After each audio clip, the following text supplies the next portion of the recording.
Bolehkah kita mengunjungi orang yang sudah wafat? Boleh. Apa yang dikunjunginya? Kuburnya. Makanya ada istilah ziarah kubur, mengunjungi orang yang wafat dalam kuburnya. Apa yang dilakukan? Mendoakan mereka. Bahwa nggak bisa orang mengirimkan bacaan atau pahala kepada orang, nggak bisa, jangan sampai. Masalah ibadah kembali pada masing-masing orang. Cepat-cepat bacakanlah pada bagian kepalanya Al-Fatihah, ada bagian kakinya surat Al-Baqarah. Lillahi ma fis samawati wa ma fil ardh.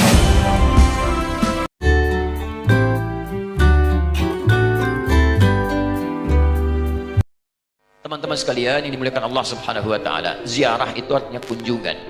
Ziarah. Jadi saya menziarahi antum, berarti saya mengunjungi antum. Mau kemana Ustaz Adi? Mau ziarah. Mana? Ke Pak Lutfi. Pak Lutfi di mana? Di Lampung. Kan Pak Lutfi masih hidup.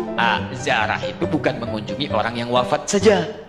Ziarah itu bisa diartikan mengunjungi orang yang masih hidup. Bisa. Jadi ziarah artinya kunjungan. Kunjungan. Baik ya? Nah sekarang, bolehkah kita mengunjungi orang yang sudah wafat? Boleh. Apa yang dikunjunginya? Kuburnya.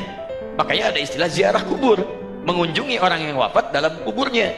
Apa yang dilakukan? Mendoakan mereka. Jadi Nabi bahkan mengatakan, silakan. Lihat-lihat, kuntu nahaitukum an ziyaratil kuburi fal'ana fazuruha. Itu dalilnya. Dulu saya pernah larang Anda untuk ziarah kubur. Dulu itu saat iman lemah. Ada kebiasaan di jahiliyah, kalau ada orang meninggal, itu mereka meratap-ratap untuk menunjukkan bahwa orang ini orang baik. Diratap, ada yang lubuk-lubuk rambut, ada yang mukul-mukul begini. Bahkan nanti gini, saking populernya kesan itu dianggap orang baik, sampai ada jasa penyewaan orang nangis. Jasa nyewa orang nangis. Jadi kalau ada dikenal orang buruk misalnya, disewa nih berapa orang rombongan untuk nangis saja, nangis meratap-ratap. Ada itu zaman jahiliyah. Jadi begitu ada kebiasaan seperti itu, jadilah kultur di masyarakat. Biasanya budaya itu muncul karena biasa. Biasa itu dari kebiasaan. Kebiasaan begitu jadi tradisi nanti ya. Maka ketika ada tradisi itu kuat di masyarakat, iman mulai lemah. Di awal-awal iman masih lemah maksud saya. Karena masih lemah, belum ada penguatan tauhid yang kuat, muncul kebiasaan itu, maka dilarang oleh Nabi sallallahu alaihi wasallam untuk sementara waktu ziarah kubur. Larangan datang. Kenapa dilarang? Bukan gak boleh ziarah. Bukan gak boleh ziarah.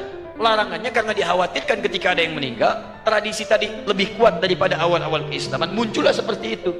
Sehingga maaf, iman yang seharusnya muncul teman-teman sekalian, itu terhenti, terbatasi oleh nilai-nilai tradisi yang tadi.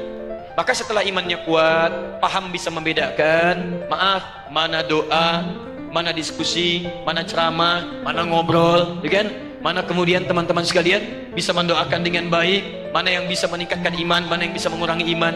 Dari situlah kemudian, ini yang paling menarik, muncullah sabda Nabi, kuntu nahaitukum an ziyaratil kuburi. Dulu saya larang kalian ziarah kubur karena dikhawatirkan kalian meratap, minta-minta pada yang tidak baik. Fal'ana fazuruha. Sekarang ziarahi. Di ziarah kubur itu hukumnya boleh. Sekarang antum katakan, saya ingin ziarah Wali Songo. Boleh. Apa yang dilakukan saat ziarah itu? Turunkan lagi hadis-hadis Nabi-nya. Doakan mereka. Apa doanya? Salam dulu. Assalamualaikum ya ahlad diyar. Minal mu'minina wal mu'minat. Wal muslimina wal muslimat. Wa nahnu insya'allahu bikumul lahiqun. Ziarah. Bahkan antum kepada Nabi. Ke Madinah, ziarah. Begitu setelah selesai sholat Raudhah, antum lewat Babu Salam, lewat itu kan ziarah. Assalamualaikum ya Rasulullah. Assalamualaikum ya Abu Bakr. Assalamualaikum ya Umar radhiyallahu taala anhuma. Antum ke Baqi ziarah. Assalamualaikum ya ashaban Nabi sallallahu alaihi wasallam. Assalamualaikum ya ahlad diyar. Minal mu'minina wal muslimin wal mu'minat wal muslimina wal muslimat wa nahnu insyaallahu bikumul lahiqun. Datang ke Wali Songo, ziarah. Apa darahnya? Sampaikan salam. Salamnya yang tadi. Setelah itu apa? Itu sunnah Nabi, berdoa. Allahumma ighfir lahum warhamhum wa afihim wa'fu anhum wa akrim nuzulahum wasi' madkhalahum wa naqqihim minal khataaya kama yunqqa thawbul abyadu minad danas. Doakan mereka. Ya Allah, alirkan pahala pada mereka. Ya Allah, berikan kemuliaan pada mereka yang telah membawa risalah dakwah ke Nusantara. Ya Allah, muliakan keluarganya. Ya Allah, berikan kekuatan ya Allah kepada keluarganya dalam keadaan yang terbaik. Selesai, itulah ziarah kubur. Lalu sampaikan, ya Allah, kami pun sadar kami kapan pun akan diwafatkan, maka wafatkan kami ya Allah seperti engkau wafatkan mereka dalam keadaan yang terbaik. Sudah. Makanya kata Nabi, cara terbaik meningkatkan iman mengunjungi, berziarah atau ingat pada kematian. Sering lewat alam kubur mengingatkan kita mendekatkan diri pada Allah Subhanahu wa taala. Yang tidak boleh, maaf, minta-minta di kuburan. Pegang nisan, kan? Pak, tolong, Pak, cucu saya mau lahiran, tolong. Makanya saya datang ke situ. Nah, untuk ngapain datang ke situ? Yang di situ saja nggak bisa keluar. Antum itu yang di situ. Nah, itu yang tidak tepat. Jadi yang dilarang itu minta-minta pada yang tidak dibenarkan. Kalau zarahnya nggak ada masalah. Lalu bagaimana kemudian menyikapi yang seperti ini? Antum bikin zarah. Cari ustaz yang bagus. Datang kemudian di situlah diadakan ta'lim. Terangkan. Ini loh risalahnya. Saya pernah itu. Ya, tur jejak Islam di Nusantara. Bukan Islam Nusantara, jejak Islam di Nusantara. Beda antara Islam Nusantara dengan jejak Islam di Nusantara. Kami susuri Pak sampai ke Aceh Pak. Aceh, dari Aceh. Kami kunjungi makam Syekh Abdul Rauf As-Singkili. Datang. Itu saya terangkan taklim dulu. Syekh Abdul Rauf itu masuknya ke Aceh seperti ini. Kemudian menyampaikan begini, risalah Islamnya begini. Setelah itu kita datang. Mana buktinya beliau ada? Kita kunjungi. Sampai ke tempat makamnya dari kuburannya. Masuk ke situ kita berdoa. Saya pimpin doanya. Begini cara berdoanya. Sampaikan begini, begini, begini. Sudah, ayo kita pulang.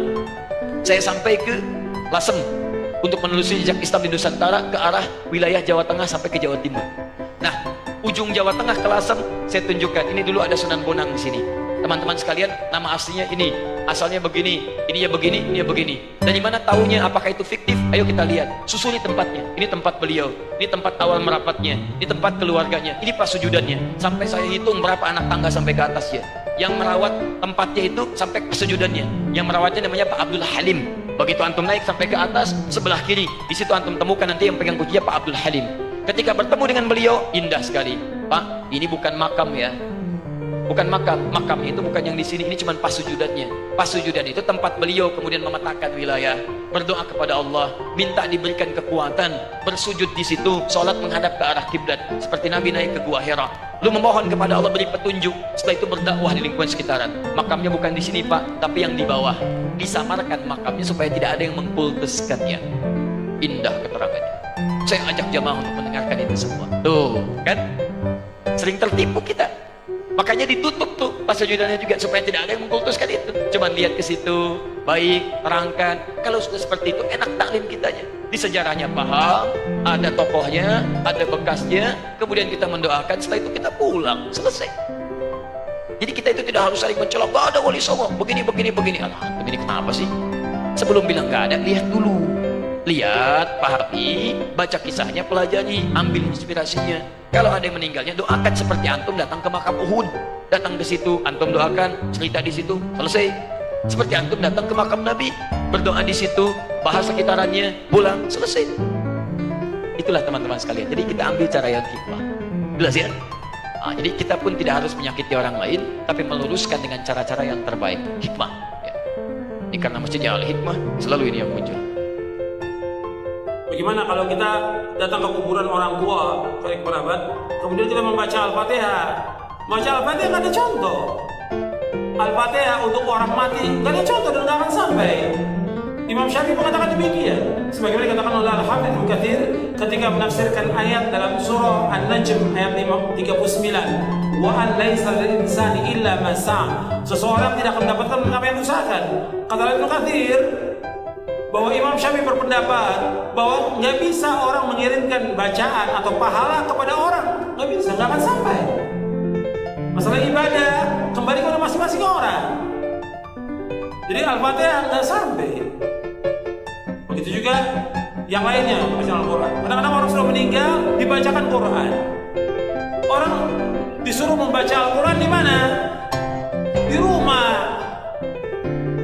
Terutama surah Al-Baqarah, di masjid baca Al-Quran, bukan di kuburan. Al-Quran ini diturunkan oleh Allah untuk ancaman kepada siapa? Orang hidup, orang mati.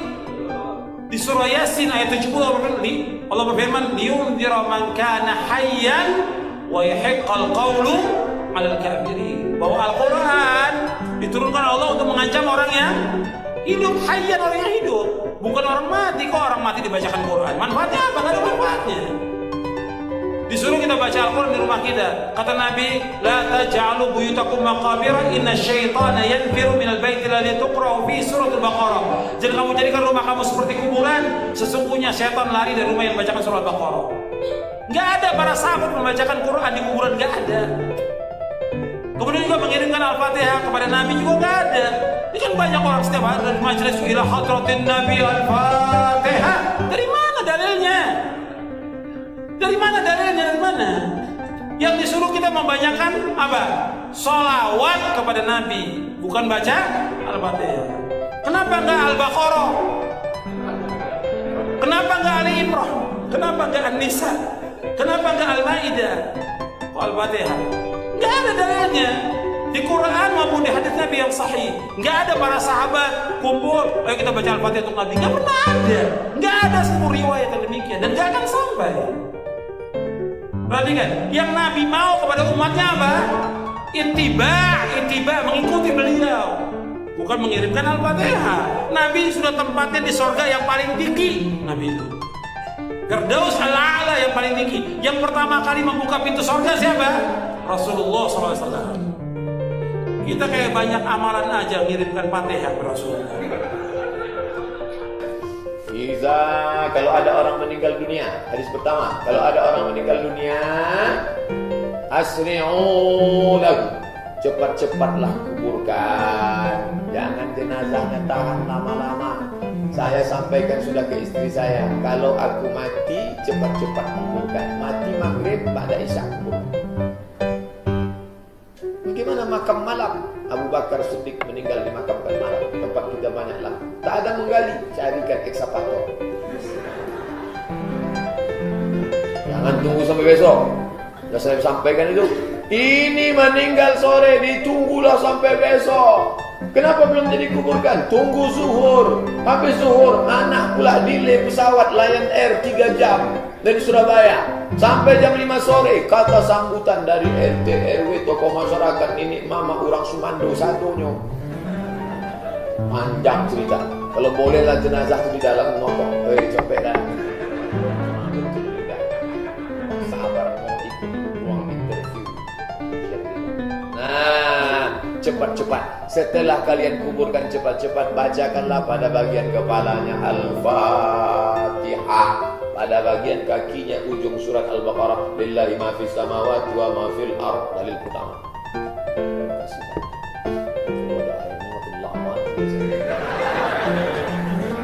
Dalil kedua, kata Abdullah bin Umar bin Khattab, anak Umar bin Khattab, dalam kitab Ar-Ruh, murid Imam Ibnu Taimiyah punya murid namanya Imam Ibnu Qayyim Al-Jauziyah, nama kitabnya Ar-Ruh. Kalau nanti aku mati, tolong bacakan pangkal surat Al-Baqarah sampai wa ulaika humul muflihun, dan bacakan ujung surat Al-Baqarah, lillahi ma fis samawati wa ma fil ardh. Dalil yang kedua. Maka berdasarkan dalil ini, kata mazhab Syafi'i dalam kitab Al-Majmu' Syarah Muhadzab disebut oleh Imam An-Nawawi, wa in khatimul Quran, seelok-eloknya bacolah sekhatam Quran. Kalau tak sanggup sekhatam Quran, bacalah hatinya Al-Quran. Qalbul Quran Yasin wal Quranil Hakim innaka laminal mursalin. Kenapa Pak Imam menangis? Belum dibayar hutang. Tak sanggup membaca Yasin terlalu panjang, Ummul Quran Al-Fatihah untuk almarhum Ustaz Abdul Somad. Al-Fatihah. Sampai tak Pak Ustaz? Sampailah. Dalil sudah saya bacakan. Udah itu tanya dulu. Sampai tak Pak Ustaz? Nah, coba baca. Balik lagi nak? Berarti sampai. Dibacakan dalil tak percaya, dibacakan logika tak percaya, tak juga dia percaya, saya tak percaya. Siapa nama lengkap? Nanti kalau kau